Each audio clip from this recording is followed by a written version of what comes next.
one specific thing, right? So if I'm doing it this way where I'm thinking about it, and I'm going back and forth and really getting familiar with it, that's going to give me different ideas than if I start there, but maybe I just go like, boom, I just like go crazy with the freestyle. Like stuff just happens, right?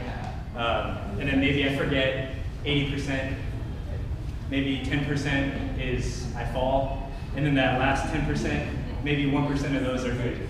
And then I save those. And then actually of that 1%, I only remember 30% of those. So 0.3% of the time that I'm moving, when I'm just like going crazy, I find a good idea. Really low success, but it's just about like, keep going. Like, don't let yourself be stopped. And like over many months, like I explained this in the workshop in Saigon. When I was getting serious about popping, I wanted to be good at this, right?